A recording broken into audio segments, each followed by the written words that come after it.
কেন তৈরি হয়েছিল ফ্রি ফায়ার, কে এর নির্মাতা, কবে শুরু হয়েছিল ফ্রি ফায়ারের যাত্রা, আর ফ্রি ফায়ারের প্রথম নামই বা কি ছিল, সবকিছু জানতে যাচ্ছি আজকের এই ভিডিওতে। তাই তুমি যদি ফ্রি ফায়ারের ইতিহাস সম্পর্কে জানতে চাও, যেখানে আছো সেখানেই বসে পড়ো। আর ফ্রি ফায়ারের ইতিহাস না জানতে চাইলে ভিডিওটাকে স্কিপ করো।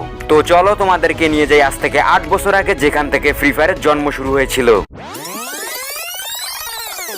সাল 2017, ঠিক সেই সময় যে সময় পাবজি এবং ফর্টনাইটের মতো গেমগুলো রাতারাতি অনেক বেশি পপুলার হয়ে যাচ্ছিল। পাবজি এবং ফর্টনাইট পপুলার হলেও সেই গেমগুলো সবাই খেলতে পারতো না, কারণ পাবজি এবং ফর্টনাইট গেম খেলতে হলে অবশ্যই প্রয়োজন হতো গেম কনসোল কিংবা পিসির, যেটা সবার কাছে ছিল না। আর মধ্যবিত্ত হওয়ার কারণে সবাই এটাকে কিনতেও পারতো না। আর এই বিষয়টিকে লক্ষ্য করে সিঙ্গাপুরে থাকা ছোট্ট একটা গেমিং কোম্পানি গেরিনা, এরপর গেরিনার সিদ্ধান্ত নেয় তারা একটা নতুন প্রজেক্টে কাজ করবে। আর এই প্রজেক্টের মূল উদ্দেশ্যই হবে তারা এমন একটি ব্যাটল রয়্যাল গেম তৈরি করবে যেটা লো এন্ড ডিভাইসের মধ্যে খুবই স্মুথলি খেলা যাবে। আর এই গেমটি ডিজাইনের দায়িত্ব দেয় 111.studio-কে। আর 111.studio হচ্ছে ভিয়েতনাম ডেভেলপ কোম্পানি, যেটা গেমের ডিজাইন তৈরি করে। আর এই কোম্পানি গেরিনার হয়ে নতুন একটি প্রজেক্টে কাজ শুরু করে, আর যেই প্রজেক্টটির নাম ছিল প্রজেক্ট এক্স।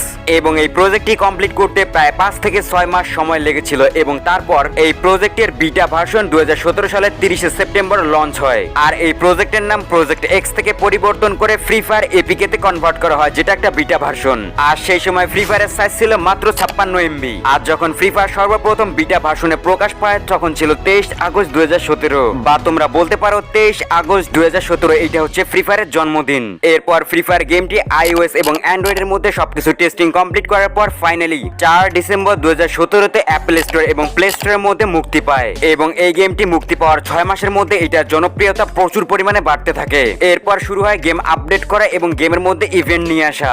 এইটা হচ্ছে ফ্রি ফায়ারের টেস্টিং ভার্সনের লোগো, এবং এইটা হচ্ছে ফ্রি ফায়ারের সর্বপ্রথম ডিসপ্লে লবি, যেটা দেখতে কিছুটা এইরকম। হ্যাঁ, মাত্র সিম্পল একটা ডিসপ্লে লবি। আর এইটা হচ্ছে ওয়েটিং লবি, আর এই লবি হচ্ছে ফ্রি ফায়ারের ফার্স্ট লবি। এখন যদি আমরা ম্যাচের মধ্যেকার কথা, ম্যাচের মধ্যে এই ধরনের গ্রাফিক্স ছিল। হ্যাঁ, এখনকার সময় যে গ্রাফিক্স রয়েছে তার থেকে অনেক অনেক লো গ্রাফিক্স। তখনকার সময় শুধুমাত্র একটাই মোড ছিল, যার নাম হচ্ছে ব্যাটল রয়্যাল মোড। আর 2017 সালের ম্যাপ এইটা। ম্যাপ বলতে গেলে শুধুমাত্র এইটাই ছিল। আর এইটা কোন জায়গায় সেটা তো তোমরা বুঝতেই পারছো। আর এইটা হচ্ছে 2017 সালের ল্যান্ডিং স্টাইল, কিছুটা এরকম করে ল্যান্ড করতো। এইটা ছিল 2017 সালের কথা। এখন যদি বলি আমরা 2018 সালের কথা, সো 18 সালের মধ্যে 2018 সালে ফ্রি ফায়ার গেমটা অনেকেই ডাউনলোড করতে থাকে এবং ফ্রি ফায়ারের মধ্যে নতুন নতুন প্লেয়ার আসতে থাকে। তখন ফ্রি ফায়ারের মধ্যে সর্বপ্রথম একটা আপডেট আসে, আর আপডেটের মধ্যে লবি অ্যাড করে দেওয়া হয়, প্লেনের মধ্যে কিছুটা চেঞ্জ নিয়ে আসা হয়, ম্যাপটাকে বড় করা হয়। এটা হচ্ছে ফ্রি ফায়ারের ল্যান্ডিং স্টাইল। মানে প্রথমবার যখন আপডেট আসে, আপডেটের পরে এটা ছিল ল্যান্ডিং স্টাইল। তারপর গ্রাফিক্স এর মধ্যে ইমপ্রুভ নিয়ে আসা হয়, কার অ্যাডস করা হয়, অর্থাৎ ভেহিকল অ্যাড করা হয়। আস্তে আস্তে গেমটা ইমপ্রুভ হতে থাকে। এইটা হচ্ছে 2018 সালের ম্যাপ, যেটা অনেকটাই